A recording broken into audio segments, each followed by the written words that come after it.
me 5 seconds more. 5 seconds more. We're not looking and go on 5. Ready? I filmed the whole thing. It's the Fam Family. It was so much fun. So last week you heard us defend opinions that we actually did not know about beforehand in order to get us canceled. So this week what we're going to be doing is defending opinions we actually fully back. So this is our first edition of In Defense Of, or hot takes that we all have. So get ready to get on your soapbox. Take it away, Kevin. Oh, well, as someone who perpetually lives on a soapbox, and I think y'all know that about me, every opinion that I have is a hot take. But in this individual case, I am here in defense of Mother Gothel. Yes, specifically from the Tangled movie. I don't know what year that came out. I'm going to guess 2009. No, not even close. I think Okay, it was... well, first of all, that's not what we're fighting about. Okay, you said that with so much confidence. Now we've got to now. I gotta look up. It was 2010. It wasn't that far. You idiot! Yeah, 2010. Well, You I did don't know. shit. You You more don't know start. anything. You're I'm so here in defense stupid. of 2009. Okay, 2009 was a great year for film, and I'm tired of these bitches trying to tell me I'm wrong. No, specifically the Tangled movie, 2010. In this movie, we begin with a humble woman from humble beginnings, searching for Hannah, Go on, go let her on, get it go out. on. Let her Let get it go out. searching for a product that the earth had created, which is this golden flower that I don't know the name of. But when she goes to it, she has somehow been taught this song. My headcanon is this has been passed on for generations through generations to the people, because people are obviously going to this flower and knowing this song, which heals ailments, which reduces age, all of these things. She knows this song and she sings it. She puts a wicker basket over it, and leaves. She goes on her merry little time, does whatever she's doing. Hot girl shit is what I like to describe it as, because Mother Gothel is hot. That's not a Samantha, defense of... stop snapping, Samantha. That's for those who are listening, there are some people snapping, rightfully so. How did I she- catch a strap for thinking a woman with curly black hair is hot? She's catching strays for hyping? Hot girl shit is wrong. Okay. Sorry, Sammy. Okay, so Oh my god. before I was so rudely interrupted, Mother Gothel is on her hot girl shit. At this point, she's just single girl Gothel. And she's on her hot girl shit. And every time that she gets a little old, oh, I'm sorry, y'all don't like Botox? Y'all don't like facelifts? Y'all are against that all of a sudden? Well, the land is providing that for Mother Gothel. And she's going back to this place, singing her little ditty, and going on with her life. She's not uprooting it. She's not withholding it from anyone. She's simply put a wicker basket over it. That's all she's done. That's her biggest wrong.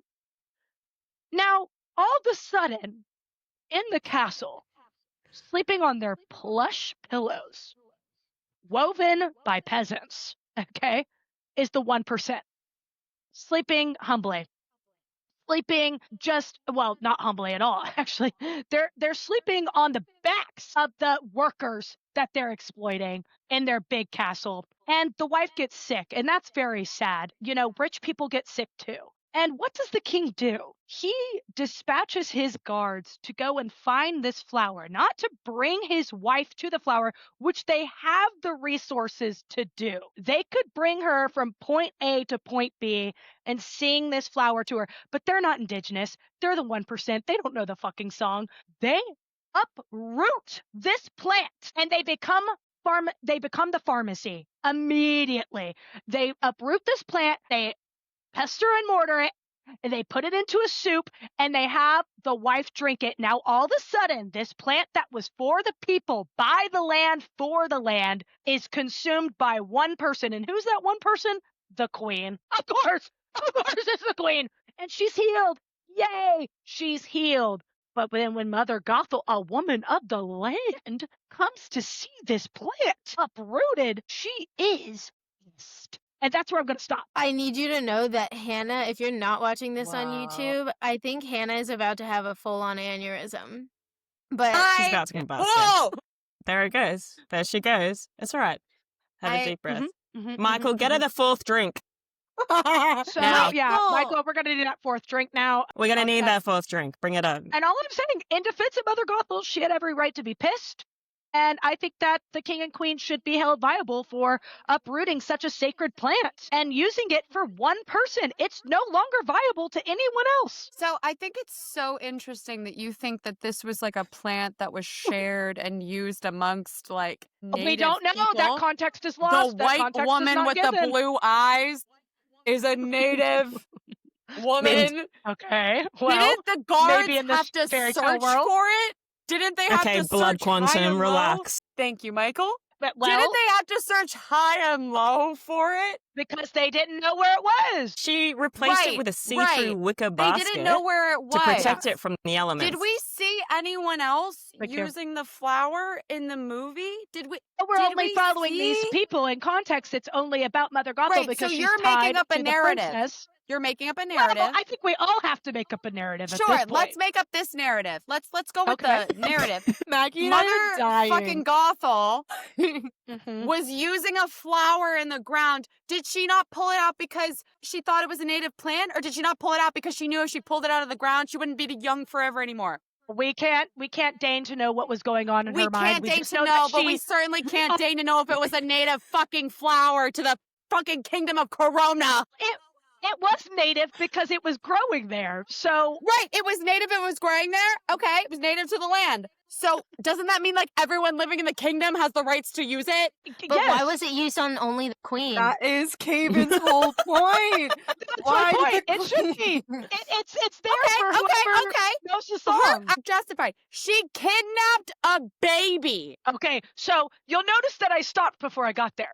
I did notice. And you know what I stopped my in defense of you know what I before find anyone left a so crib. interesting? You know what I find so interesting? And I'm not talking about the king and queen and what they do with their time and what they do with this fucking flower. I'm talking Sure. about Mother Gothel, who you are in defense of. Up until a certain point. Okay, that's bullshit. So I'm gonna Up go. until the inciting The truth. incident.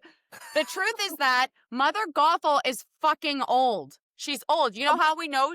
You know how Oh, we is that know? a sin? Is that a No. sin? Did I say it was a sin? You know how we know she's fucking old? Do you know how we know? The minute the flower wears off, she turns to dust. Well, She that's turns- exactly how Botox works and fillers. You have to go get it redone. Okay. Okay. Do you get Botox and filler done by kidnapping a baby I didn't justify that. I didn't and justify that. locking that baby in a tower and gaslighting that simply baby into said- thinking they can I never leave the simply tower? said, if you go back to the Didn't argument, you look me in the I- eye once and say that if I got a nose job, you would fucking kill me? Did you Well, not yes, say that to me? that's true. That is true, but that's Okay, but that is out of It's context because Your Honor. Caven is aroused by crooked noses. That's true. Irrelevance, Your Honor. Irrelevance. Okay. She, Your nose she is loves very an sexy Arab to nose, me, and that's not her okay? fault. I did I find it very love an funny. Arab that nose. Hannah goes, you think the white woman with the blue eyes is indigenous? I'm like, honey, you're Syrian. I know, I was literally about to say, Hannah, you, in fact, for the love of God, What? Hannah, stop screaming into the microphone.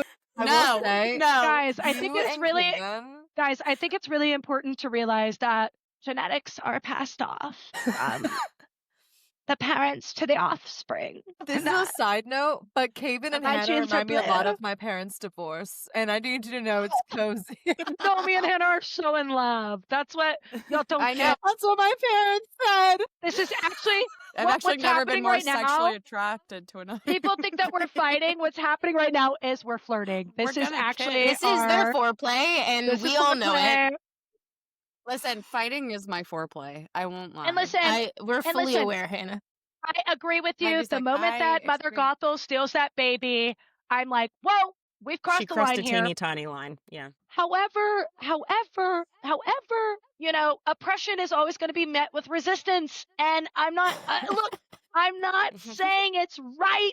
I'm just saying What was It's- she being oppressed of? Crow's feet?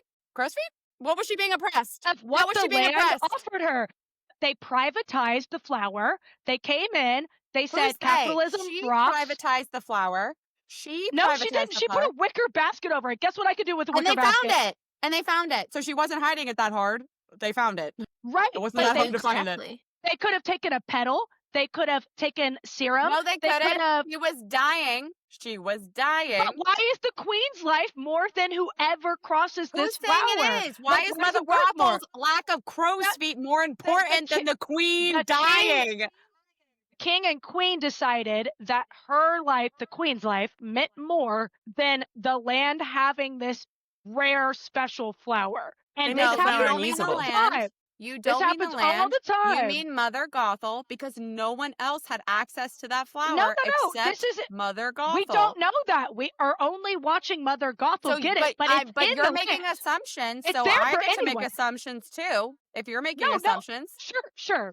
You have no That's evidence fine. base that anyone else was using that flower but Mother Gothel, correct? And we have no evidence that no one else was using correct. it. So I'm saying your argument is not valid. Mine isn't either, but you can't use the argument of it's indigenous to the land and the indigenous people are using it. No, they weren't. Only Mother Gothel was using it. No. Okay, then take I'm out the gonna snap people. to It's that. indigenous to the land, meaning that anyone that did stumble across it, not that anyone did, but No, anyone you're that still using the could. argument that isn't applicable. You're still using the argument that isn't What? applicable. How? What do Who you mean? used how? Someone it in the movie? Who used it in the movie, Kaven? correct, but Hannah, but just okay. So Mother Gothel and the Queen used it in the movie, from what we saw. But I'm saying it being a part of the land, anyone that walked across that scratch of land could have used it. But She the way that covered it. anyone did. She knew they were looking for it and covered it up.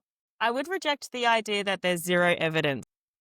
I think that there is evidence that other people used it before or I think so at the too. same But time as Mother Gothel because I she think had to that learn she that didn't song just from make up somewhere. that song on the spot and Right. it just I worked. agree. She taught it to her kidnapped hostage daughter. Right, but who taught it to her? I don't know. Someone else that was using We it. don't know. That's what I'm saying. We don't know. So the context is lost. You're excusing Mother Gothel's actions. That's not Well, what you're this is saying. in defense of her. Yes. Right, It you're in was the defense point, of Mother yes. Gothel, and I'm telling you that there is no defense for someone that kidnaps babies to be Well, young forever. You got me there. You got me there. There's certainly no argument that I could give you that would make I'm stealing sorry a I baby yelled. okay. I am sorry. No. I yelled. I I feel got like I upset. yelled also. I yelled. But I'm saying I'm up sorry. until Look, that point, I think Mother Gothel was extremely justified. And again, although stealing a baby, not good, not justifying that. Where there's oppression, you'll be met with resistance. And who Where knows what that's going to look like. I want you to say what Mother Gothel's oppression was. I want you to name it. Like, give me details. of Having what her having oppression- something stolen feet? from the land. No, it wasn't. It wasn't her flower. Was it her flower? It doesn't just heal crow's feet. We see at the end of the movie, it also heals death. Like, Did she it use heals it a to stab heal wound. anything but? Did she use it to heal anything but her Not looks? that I saw, but that Correct. doesn't take away the fact Were that it any is of her healing actions plant. throughout the movie indicative of her trying to heal some Um, sort of illness within her, or the way she looked? Not that I saw, but Not that that's you saw. not the point. Interesting. No, the plant whole is point of used the to- movie is that she's vain as fuck Okay. and doesn't want Rapunzel to leave the house. That's not my argument. I think she is vain, and she's hot as hell, so, like, slay. But I would be vain, too, if I looked like that, to be fair. But I'm not defending her vanity.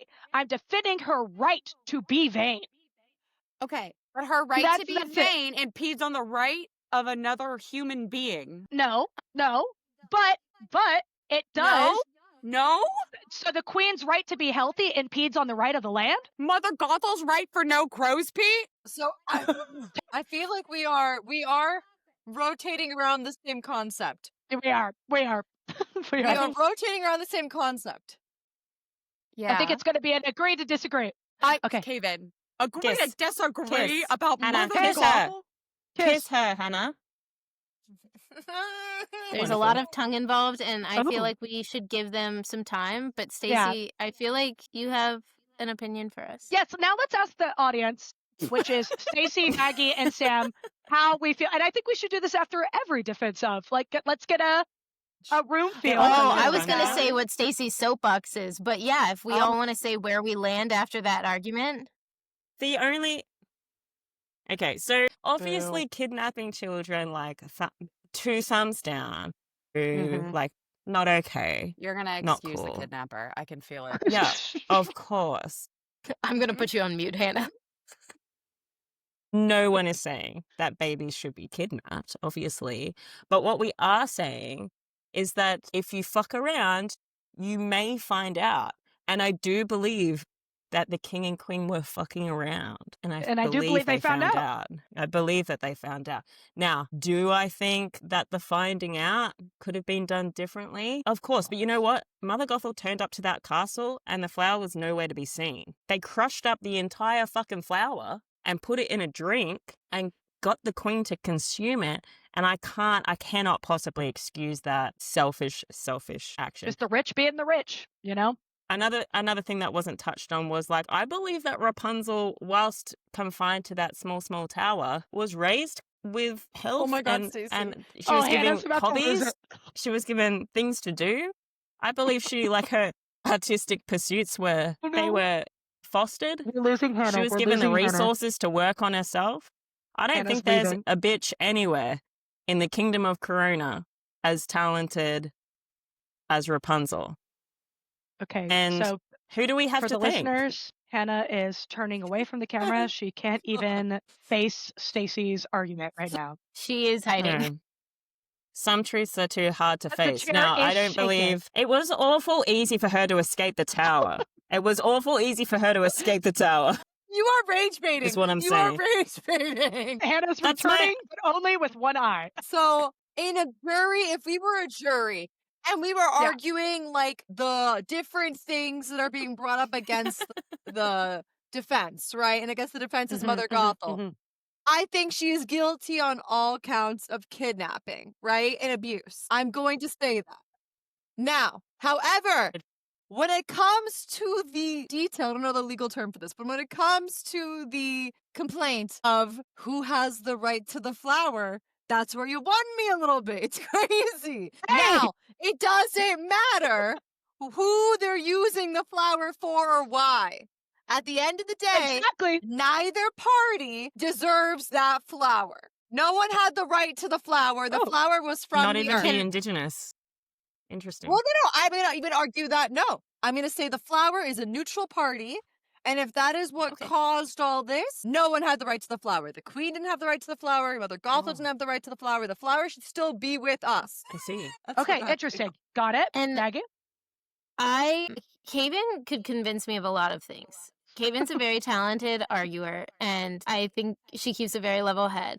That being said, I am a firm believer of the rule of finders keepers. And so, in that way, as much as Mother Gothel did find it and keep it, then the king and queen found it and kept it. So, and it just came back to life. So, although I don't believe that the king and queen had any more right to the flower as Mother Gothel, I kind of say you snooze, you lose. Oh, you're spoken like a true colonizer. Should we Yeah, kiss? Maggie, when I come in and I steal all your special editions, finders keepers, babe. Finders fucking keepers, my friend. Parents are allowed to babysit my children, or Maggie is I saying. caught it. Because the two of you would give Don't her do that. away for a fucking flower. Okay, Hannah, I need you to remember the two people who actually don't enjoy entertaining children are also Maggie and Sam's. Yeah, but you two turned out to be the most fucking responsible out of the group, which is And you know what? And shocking. guess what? And guess what? To end mine, I'll just say this. Stacey and I don't believe in privatized healthcare. Okay? Moving on. Or colonization. Okay. Who has a soapbox that they feel strongly about? I want to My, kill my Gabe. soapbox is chill, but it's Okay, it's Samantha, strong I enough. I feel like we do need to relax. So this is, I feel I might yell, I might get heated, I might throw things. Bring it. Okay? That's all being sarcastic. My soapbox Yeah. is this. I am in the defense of the miscommunication trope. I am in was gonna do defense- that. Shut up, are you for real? Okay, anyways, me. I am in defense. Let us remember who's the center of attention right now, please. Stop making me laugh. I'm serious. I am in defense of the miscommunication trope. Okay? No matter how much I rage about it, no matter how much I sit there with my book or my TV and I go, just talk to each other, send a raven, send a text. Do something, communicate. How often in all of our lives do we go through life going, are you upset today? Yes, actually. This interaction weirdly touched upon a wound that came to me when I was 6 years old, and I never thought about it until right now because I've been going to therapy consistently, and I journal about it, and I know every single thing that triggers and ticks me at all times. And that's not true, Margaret. We all in time have a little moments where we go, let me react in a certain way because it's keeping my inner child safe. And then 5 seconds later, okay, actually, you know what? Let's talk about this. No, or when you flirt with someone for the first time, you just meet them and you're sexually attracted to them, or you're thinking of different things, whether it's because you're like really forward or maybe you're too shy. We've all been traumatized by our parents. We've all been traumatized by our friends, by ex-lovers. We all have moments in which we think to ourselves, this is what's coming out of my mouth, or this is what I'm afraid to say. And I don't know how to connect those two things, my wants and my desires and my feelings and my needs, with my actual words. So that's it. That's my soapbox moment. God, it makes me so angry. And you know what? I don't think you'll find that there's many people on this panel that can argue what you're saying, because there's no such thing as bad tropes. It's just tropes that are written badly. That's so true. Snaps. Yeah. I would Yeah. say my only argument is if the plot is so weak that that's the The thing hinging crux on it. that they rely That on. part. I Mhm. do like the 100%. miscommunication trope because it is human, and especially like in a romance, if that makes sense, or like a friendship and there's like a really like knotted emotional thing happening. But if that's like the crux that it's used because the plot is so weak, I do find it more annoying than compelling. I also find it I find incredibly the same. I also find it incredibly lazy. But that's why it's actually, I'm going to piggyback off Samantha and say that's why it's actually a really hard trope to execute well, because so often it's used as a crutch, but when it's used well, it's actually a very realistic plot device, because human nature is to miscommunicate with one another. You're It's so right. realistic, and everybody communicates differently. So different people are going to communicate differently and miscommunicate accordingly.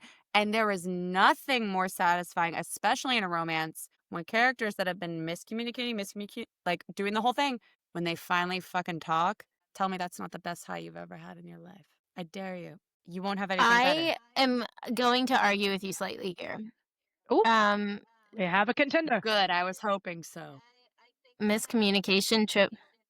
Well, technically, this is Sam's soapbox, Hannah. So I am actually going to be arguing with Yeah. her. Me and Hannah will be I boxing have- like this in the background. Continue, Maggie. Hannah, why don't you take a Continue, Maggie. seat for a moment?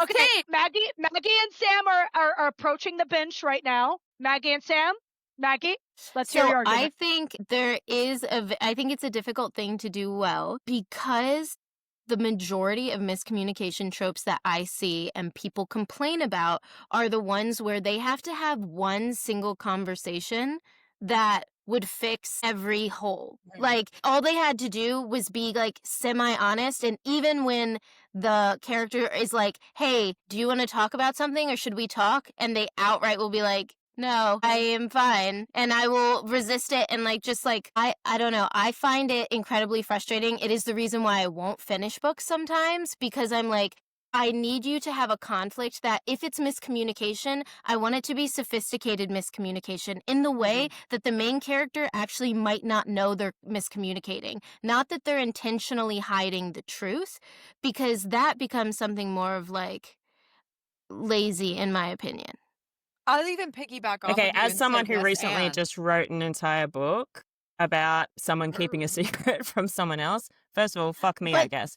Second of no, all, it's keeping that secret is like not That's something not that they're miscommunication. doing. Yeah, that's not miscommunication. secret keeping to me, secret keeping to me is not the same as miscommunication, because it's intentional. I Miscommunication agree. is normal people. That's the whole Yes. plot of that book is miscommunication. And the only reason it has legs is because both those characters are so traumatized in their own special way. I think the only time that miscommunication actually bothers me, and it kind of goes into what Kaven was saying, is when it doesn't match the characters that you've introduced to us. Like with Patrick has a secret, and people are like, there is a life or death stakes. Okay, so the miscommunication that falls into play there, it makes sense, because at the core of it all isn't like, well, I just didn't know if you would, I didn't know you actually really wanted to be with me. That's not what it is. It's like, I wish I could tell, I can't, and therefore I have a secret, you have a secret, and all of our little miscommunications are because we're both holding something back for the sake of our friends. A really good miscommunication Right. that I love is Kaz Brecker in Inej Gaffa, where Kaz is so fucking traumatized from his past and he's so scared to love someone again. And it leads Inej to have this beautiful moment where she's like begging him to like talk to her like they're best friends who knows each other better than you and I. And she has that great line where it's like, I will have you without armor, Kaz Brecker, or I won't have you at all. You know, it's such an earned moment because she's sitting there in front of him. Please talk to me, talk to me. And it's like what I was saying. He cannot connect the words that he wants to say with his lips because to do that is to dredge up all of his past. It's to dredge up all of his fears and to like be a little boy in a world where he has had to be a man. But that to me is not a miscommunication because that Me to me me neither. is like such a loaded thing. For me, like an example of miscommunication and not even in media, just like an example would be like you overhear someone being like, did you hear that so and so is with so and so and he likes so and so? And then you have point A person hearing that who's crushing on B. And instead of just going up to B and being like, do you like her? Or like, did you get with her? Or did you get, and that's the thing that's keeping them apart is like this Yes. very small, Yes. minuscule one conversation and not even like a lengthy conversation where anyone's divulging traumas or anything like that, where it's just like, no, of course not. I want you. And that's it. Like Love Rosie is a horror movie to me because it's like Yeah. all it took was y'all just being like, I like you. I like you. Kiss each other. And now So you're real. drudging all these other people and getting married and doing this, and then it's the only you, it was only ever you. And I'm like, but it wasn't only ever them. You married other people, you got with other people, like you, anyways. That's the miscommunication trope to me. It's friends to lovers, but it's also miscommunication because they're both going, I'm going to stay home and you're going to go to school. And instead of telling each other we like each other, we're just going to bite down on our feelings. And that's acceptable when they're like younger or when they're first discovering these feelings. But then again, like the example that I just gave, when something's happening or it's very like two people that liked each other would go, hey, do you like me? You know, like, is this something that you want? I want to go to stick cuffs with you about the miscommunication trope with that. So, it's exciting. I've always wanted to fight with Caven. Okay. Boy. No, so like even I think that the best books ever, and it's so funny because I'm not a big Friends to Lovers place, but the only place where I could see where like miscommunication is the most important like plot device is Friends to Lovers because the longer you've been friends, the more stakes it is because now it's surpassed like, oh, I find you sexually attractive, right? Which is how most people meet their significant other. Now it's like, no, fuck, I actually, not only do I now like see you as more than just a friend. I see you as like a member of my family. I love your personhood. Fuck, if I do the scary thing and I tell you how I feel, too. and then what? You're just gone? You know, Because you're there's just something very real. There's real stakes involved in it. And there's something very real keeping you from having that conversation that will or will not fix everything because it may not fix everything. It might break everything. And that's when miscommunication is done really well. The other one that I really like is when it's forbidden love, right? And they do have chemistry and there is a lot of attraction there. But if they admit that to each other, then they're othering themselves because it's not correct that they're together. And I read forbidden love like typically only in fantasy. So I'm talking like people who are on like different warring sides or whatever. So they're not supposed to love each other, but they do. Miscommunication works really well there because there's one side that acts as the more logical side, the more pragmatic, and they go, we can't pursue this. And so I might lie to you or I might just lead you to believe that I don't love you anymore or that I never did. And then there's one side who is just heart forward, like always. And so they're going to admit that they love him, they want to pursue something with them. But there's this other stoic side that goes, no. Right. I like that miscommunication. It's deliberate, but I can dig it because there's stakes involved in it. So as long as there's real, actual, tangible stakes involved in the miscommunication, I'm down. I read a really good one and it was in, surprise, surprise, a war fiction novel, but it was these two people, a nurse and a combat soldier in Vietnam got together. And when they first got together, he was like, I'm divorced. And she was like, great. They fell in love. She gets discharged. She gets to go back home. She finishes her tour, gets to go back home. and learns when she's back at home that he's No. not in fact divorced, right? And so that's like the miscommunication. It's also at a time when she can't call him and be like, what the fuck? She sends a letter, it's not getting there for 2 weeks. She does try to send a letter, then she gets one saying he's been killed in action. Okay? So she's like, so I guess like he was a cheater, I guess, and now he's dead and I can't confront him. He didn't die. He is in fact alive. It's just he went missing in action and like the information coming back home was really, really unreliable. And so if a helicopter got shot down, they assume everyone on board is dead. Might not be, might be a prisoner of war. He returns like 3 years later and is like, I'm back. And she's like, hey, good to see you. This Glad is that you're literally alive. Sam's dream novel, by the way. I But go know. on. I was Is this You'll have to read it. Haven's dream novel. And she's like, With Josh good to see you. Hartnett. Glad that you're alive. But she's like, I'm assuming your wife and children probably want to see you. So good luck to you. And she leaves and he's like, well, maybe my ex-wife and kids want to see me for sure. And so he goes to his ex-wife and his children is like, hey, great to see you. And she walks off the tarmac after having seen him reunited with his family going like, well, I did the right thing. Herein lies the miscommunication is that he was in fact divorced and she just got bad information when she got home from the wife who didn't want Okay. her ex-husband in a Wait, new that relationship. pisses me off. That's miscommunication done right too, because there's an Done external factor. Samantha, Right. may I approach the bench with just a very short thing? I agree with you too, because even if there's not all these external factors, war, death, fantasy, Separation. if it's just contemporary and it's actually just friends, because like you said, like, do we risk the big thing, which is the friendship? I do like that. I do understand that miscommunication and that hiding of feelings. Where I think, and this is preference, I don't even know that this is like, I'm not even doing an objection. I'm just saying, preference wise, I can dig that. I just don't like whenever those two people drag other hearts and souls into it, where it's like, 100%. I know that I love you, but I'm going to be with this person. I think that that person will always be the victim. And no matter Becomes how a much, casualty. and no matter how much the author tries to make that person look bad or like do these things, I'm like, they're the victim because your two main characters are in love with each other and they're bringing other people into it. So Wait, that's where the miscommunication trope to me, I go, I want to they yes could just- and you. I want to yes and you, and I want to. Well, I also want to like go against myself. But that's why I hated friends to lovers. Whenever friends to lovers is like that, to me, that's not miscommunication. That's villainry. You're evil. Okay. You're evil beings. Okay. B. A. B. As I'm sitting here listening to you lot, I'm thinking to myself, maybe I don't like normal people because why don't they just fucking stay together? That whole plot is them. That was a horror novel to me too. Samantha, that everyone thought that. But I'm like, as I'm hearing you, I'm like, wait a minute.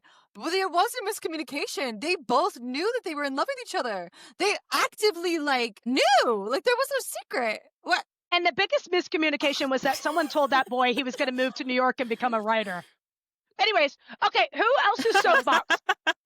Thank you. Thank you for attending. That was beautiful, Hannah, Sam. Well done.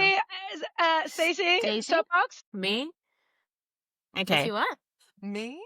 All right. Well, this is in my defense of everything that I said earlier, by the way, with the Mother Gothel thing, the colonization and that sort of stuff. That was a former Stacey. I'm a different now. Yeah. Okay. Forget everything that I said. Of course.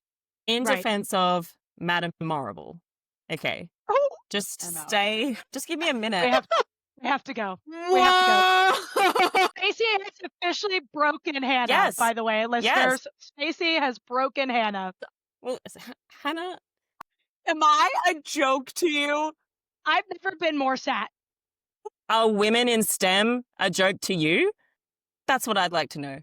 My God, a women. She is the definition of the White House correspondence lady. Oof, oof. Don't get me wrong. Okay. Hannah's okay, already let's bringing race into this, and I'm not She's- comfortable. speak, I'm not Valentina. comfortable. All right, is this a safe space for me to speak? Yeah. Of course. Of course. All right, it's going to be short because let's be real, there's not that much redeeming, but I want to frame Madame Morrible in a different light because I don't think anyone's done it yet, and there are a few small factors that we can consider. First, she's raised in an oppressed society. Oz is an oppressive society, okay, run Yep. by men. I think we need to take this into consideration. Somehow, she has risen through the ranks. Is she bad? Yes. Is she a badass? 100%. Absolutely. Absolutely, she is. And there's Okay? no arguing that, Hannah. No Go on. argument. She's a talented, powerful human being. She's somehow risen through the ranks in this man-centric society, and she's now one of the most powerful sorceresses in Oz. And it's quite clear that what she's trying to do, her primary goal, is to foster talent in other women. And we see that evidenced in not only the book, but in at least the first movie and the first part of the musical. Okay? I believe that perhaps her intentions are, in fact, to have women run the world, but she's got to play the game. It's politics, baby. She's got to play the game. And yes, I've seen the whole thing. Hannah, put your eyes away from... I'm just going to cover Hannah's face right now. Stop looking at me. Yes, I can see our shared tattoo. Our shared tattoo. Fisher stare. Don't look at me with those Jeremiah eyes. She said, "Good morning, Bells." Shut the fuck up. Okay, sorry. Go on. Okay. Anyway, I just think for too long, women in power have been misconstrued as villains, as bitches. And I'm sick of it, quite frankly.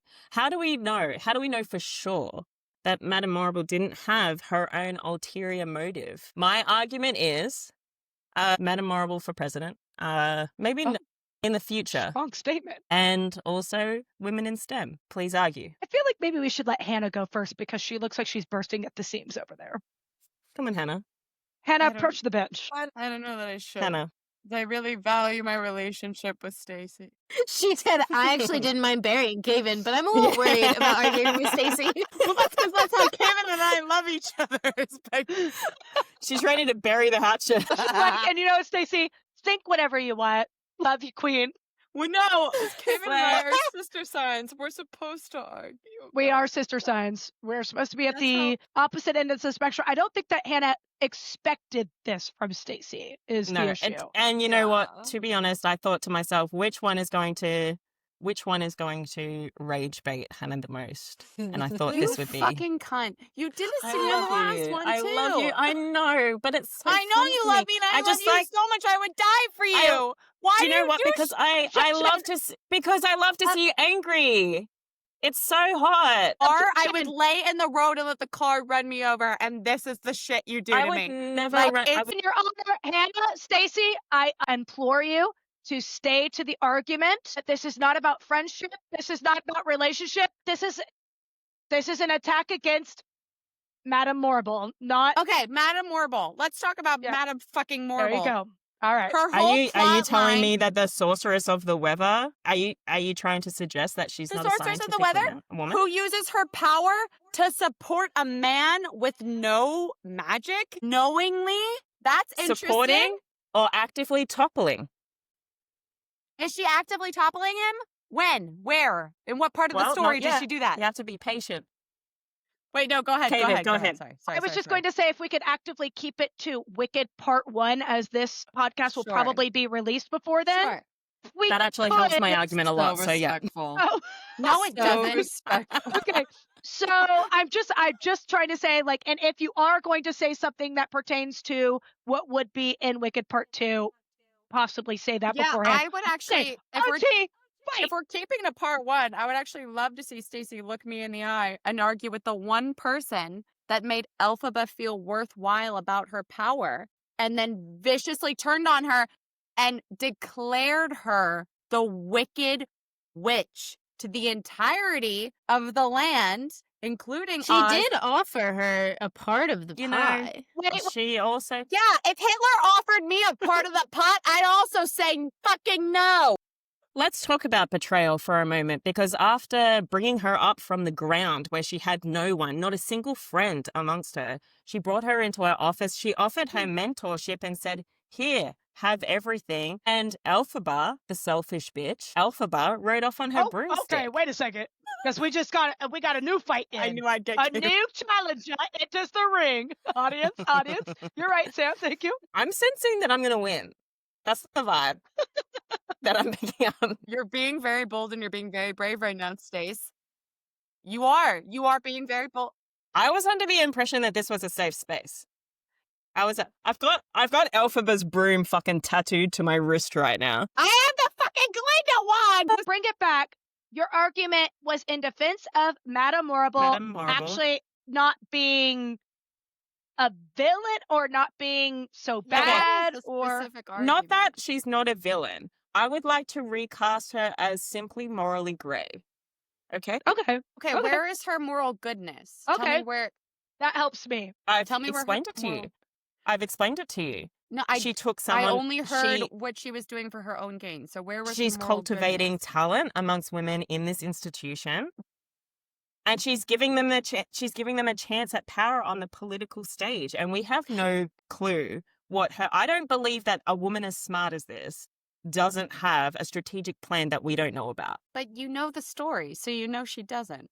No, we're only talking about part one because it's predicated on me winning this argument. So we're not talking about part two and all the wrongs she committed there. I'm going to give Stacey a little piece of +1 only because it's not necessarily all black and white. Just because she's doing it for her own gain does not necessarily mean that she also doesn't give like Elfie the like tools to have the closest relationship in her life. She is technically the catalyst that bring Glinda and Elfie together. Right. So, but Madame Morrible is in favor of enslaving monkeys and other animals. Right. I didn't say I liked her. I just said both things can exist. She can do something for her own gain and help somebody else. And she wasn't seeking out a woman that's powerful. She was seeking out a person that they could use and abuse to make the animals submissive to them.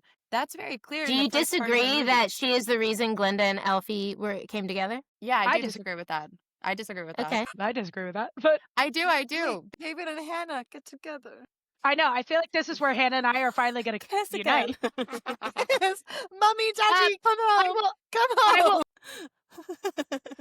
I will approach the bench and I will just say this, where I can understand that this is a woman who grew up in a patriarchal society and had no choice but to do some of the things she did. I do think that it is just because it's not our fault as women that this patriarchal society exists doesn't mean we're absolved of the responsibility not to work for it, in the same way that I would say some of the women in our current day lives that work for it are actually adding to the patriarchy, though they're being women themselves. They're actively working against their own interests, which I believe in this case she's doing. Whether she is smart enough to know that in part two or not, where my stance kind of stops with her being like this badass is that while she was teaching Elphaba tools, she was basically priming the pig for the slaughter at the wizards at the Emerald City whenever she walked into the room and was complicit with genocide, and also making an enemy out of the animals when the animals weren't a viable source anymore. They decided Elphaba was. And when she got on that radio and blatantly said that her skin was an outward manifestation of the wickedness within, I decided it was time we have to kill her. Like I and respect that. and there's nothing else we could say about it. Before that point, I could have maybe gotten with you, but after that point, it was, you know what, she's made her bed. It's time to burn her in the bed she made. Just like the witches in Salem. It Don't was do that. grooming. Grooming is the word we're all looking for. Grooming.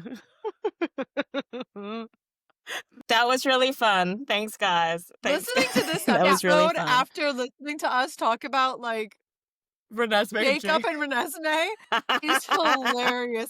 I'm coming off Okay, so bad but in every episode. can I'm I coming off kiki- worse and I'll worse. kiki with Stacey Okay. for a second because I will Yeah, kiki kiki because I with love me. her so dearly. That clap, where she clapped, She is a bad bitch. No, cunty as fuck. That was cunty as fuck. Cunty. I don't think anyone is gonna argue that that wasn't a cunty as fuck moment in the movie. she said, Yes. but it had nothing on this clap. Sorry. Okay, Oh, yeah. anyway. Hot. Yeah, you're all gorgeous and beautiful and absolutely correct. And thank you for indulging me in that absolute craziness for a moment. It And was I very can't wait fun. to see what happens in part two, because who knows, Oh my she could God. turn around It's getting worse. You're silly. and go, you know what? I'm using my powers for evil and I need to stop that. Samantha, knows? you're silly. You're silly. I want to kiss Stacy on the mouth. Y'all go ahead and kiss. That's how we. Stacy. Wow. There's Oh, so Stacey. much happening. I didn't know your game was like that. For those who don't know, they both just approached the camera with their tongues.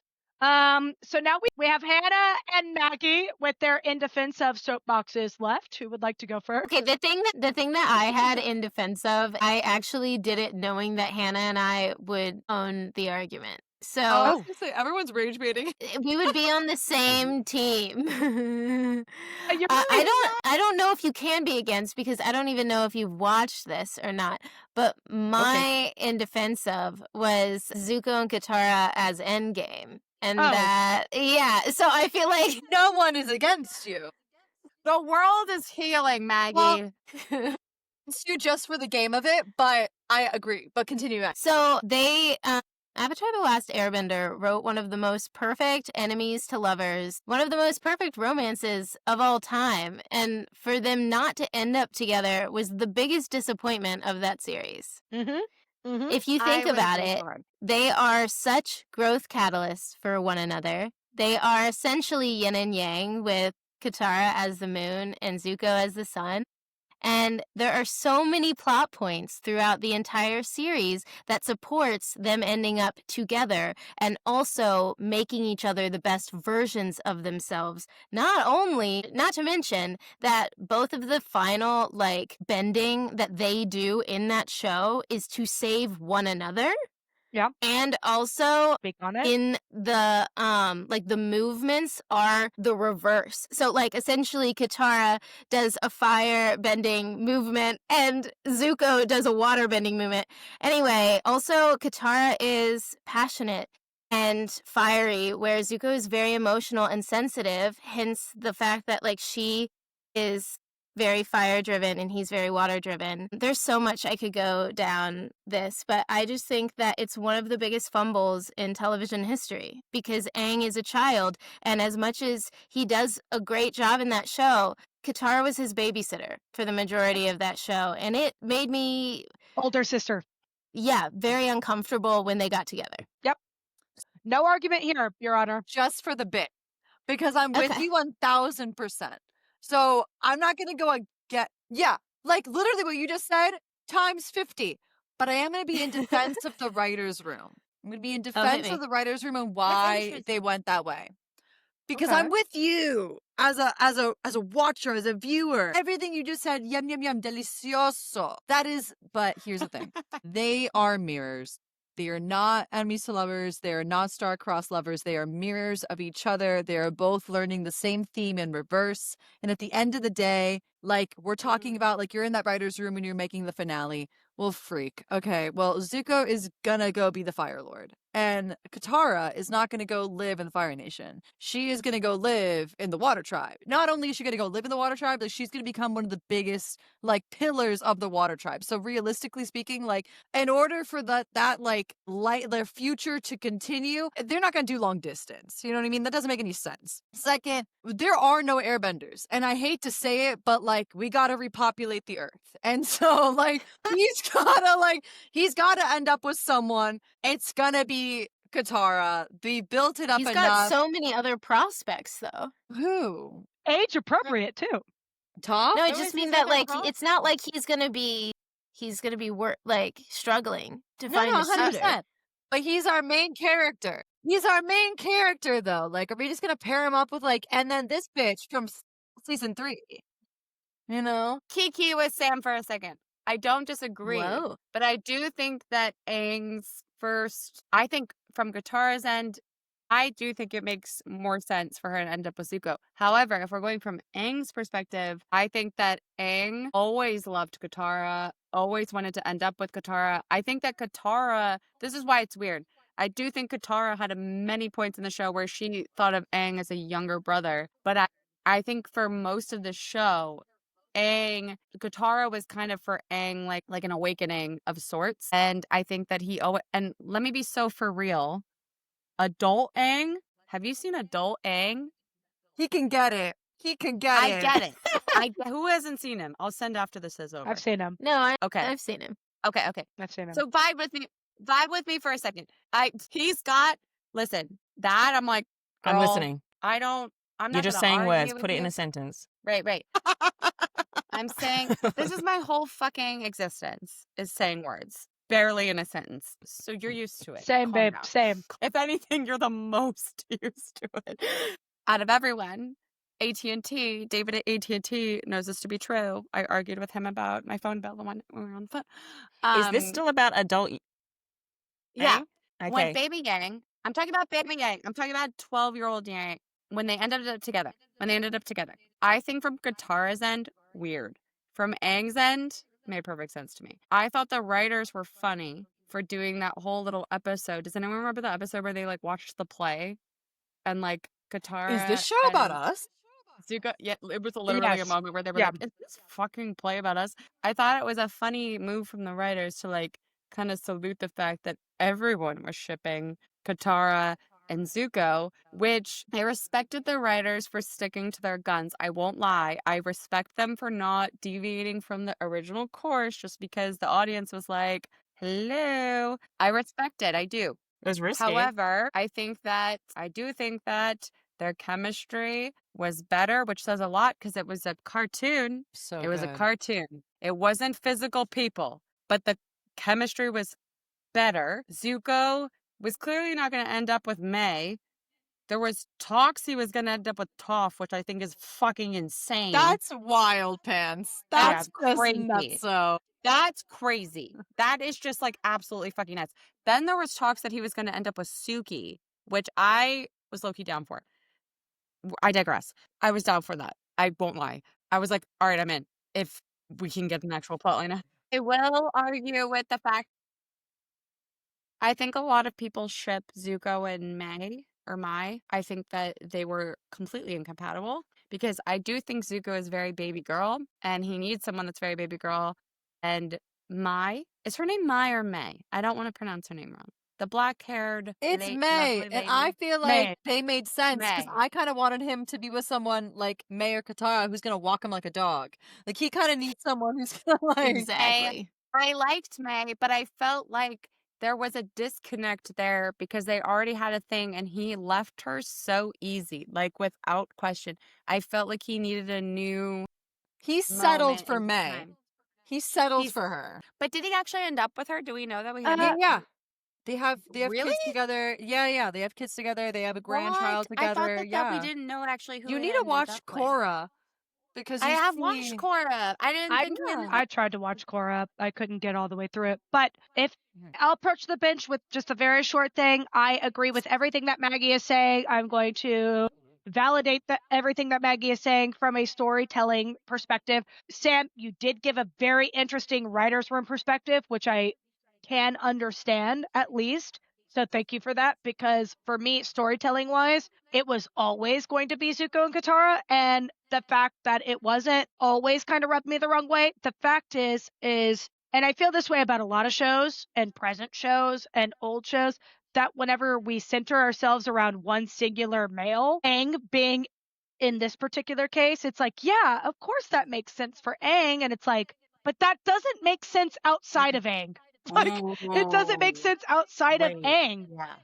And I do feel that way even whenever I watch shows now. I'm like, but if you take it outside of this specific male, that relationship doesn't make sense. And I don't think that that's a popular opinion, but I do think that in Maggie's case, this is a popular opinion and it is right for once. But that is just that's me from the jury co-signing and being like, yep, I agree.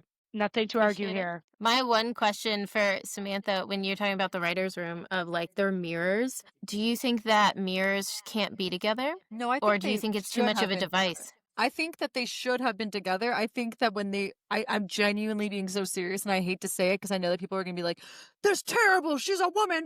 At the end of the day, the writers were like, "Damn, this is our last episode. We're going to set up the rest of this world. Are we going to give our hero a random girl that he just met this season and like set up this couple and like have all those issues and plot holes that might happen later on? Or are we gonna finish this off with a little bow and like the hero gets the girl he's wanted and like fought for all 3 seasons, you know? Which like I personally think that the thing that I love about Zuko and Katara, the thing that like really got me is that It's my favorite friend. It would be my favorite enemies to friends to lovers because they really fall in love with each other. Like you see them become devoted to each other, like love each other. And in Korra too, like that gang of people, like they are a Yeah. family. That's what I'm saying. Zuko settled for May. And Katara settled for Yep. Aang. But duty wise, like what's beneficial for the whole world, I think the way the cookies crumbled made sense for the world overall. Why does Aang need to end up with anyone? I was going to be my next question, Fair. but Yeah. writer wise, like there was a big ship. Believe it or not, there was a huge ship for Katara and Aang. No, I remember it. I remember it in real time. It I'm was sure like it's a real. reminiscent of like Harry and Hermione. Well, yes, and Yeah. also what Sam Mhm. said earlier to circle back, like there's no airbenders, so it was like Aang could have been single, asexual, anything. He wasn't asexual because he always was crushing and On doing Katara. whatever. Like, it was more about like bringing back airbenders. So I think they kind of wrote themselves into a corner a little bit, and then they saw the Zuko and Katara thing, and they even were like, "Damn, we're giving them a lot of chemistry and a lot of like, but now what do we do?" And we have a season to tie this up, like Sam is saying. So from a storytelling perspective, I'm on Maggie's side. Writer room perspective, I could see what Sam is saying. That's where I land on that. Well, everything Sam said about the writer's room was incredibly intelligent. Thank you. Yeah. It was. All right, everyone, kiss. But I also only think that because I agree with Maggie. Okay, well, that's amazing, Hannah. We need to get your in defense of. Yes. But hers was miscommunication. So I feel like I need to make something up on the spot. Oh yeah, you're now. right. Okay. But now it's Avatar inspired because that's where my brain is Okay. at right now. It's the same. Okay. All right. Okay. It's Legend of Korra though, specifically. Oh, okay. All right. The main okay, and Not this is as why I think she familiar, was but I'm gonna okay. say, and I'm gonna explain it real simple, like because the main villain of season 1, I believe, should have been the main villain of that entire series. But the main villain of that series was named, I think, Amon or Mon. Amon. His whole thing was that it's not fair that there's people that can bend elements and there's people that can't. And his whole goal in life was to deprive people of the ability to bend elements. That's not the part I agree with. However, I do think there's some merit to bringing up the fact that there's some people that can bend elements and there's some people that can't. And that is a very huge discrepancy between one person and another. And I think bringing up that theme was not villainous at all. I think that that's actually a very valid point to be like discussing in a city. Like what was the city called? Like Republic City or whatever? A city that's meant to be like progressive and not based on bending. Yes, he was the villain in that series. Also, mostly because he was actually a bender, so he wasn't an accurate representation for anyone that couldn't bend. He could bend blood, so that's like the worst kind of bending you can do. But I'm speaking for the people that couldn't bend that were like, hey, like this kind of bender killed my family and I can't bend shit. So I couldn't defend my family because I'm just a person. And this person could defend a whole fucking element and then did this shit.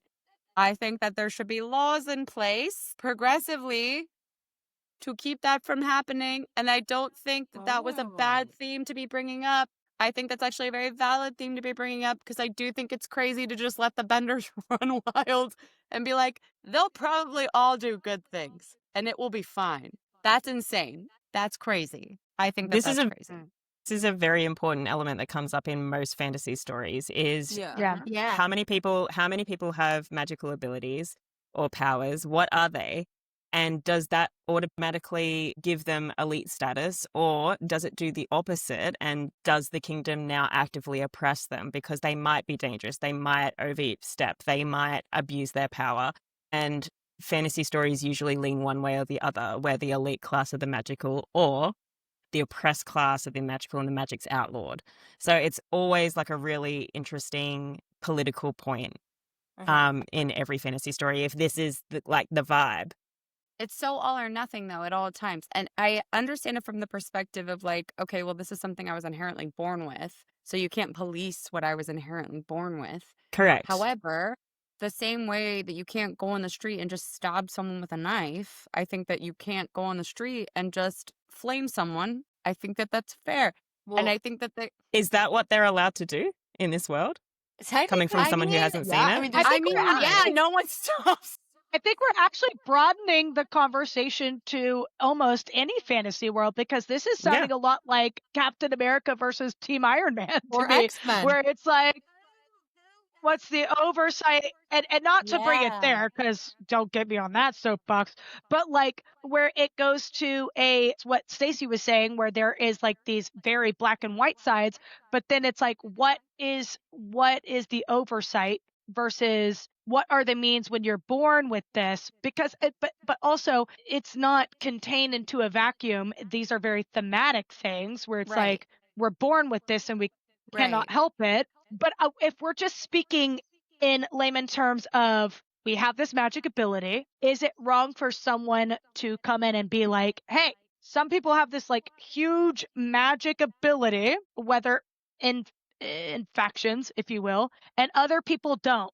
Was it wrong for him to bring up that issue? No, not at all. I think it's like the obvious question. No, but this is where we get blurry, because this is going to be such a niche example, but look at Halloween Town 4. Wow. When she went to college, Buff? I'm not a college that was once a witch college, and Yeah, Marnie no, I'm familiar. almost threw a fucking fit because she's not allowed to use magic on campus, Mhm. but it's because she started this whole inclusive revolution where like humans could come to Halloween Town and vice versa. Vice versa. And it's not fucking fair that only witches can use magic and get their papers done and do all this stuff and use magic to do it, but nobody else can. So they just completely were like, you can't use magic for your schoolwork.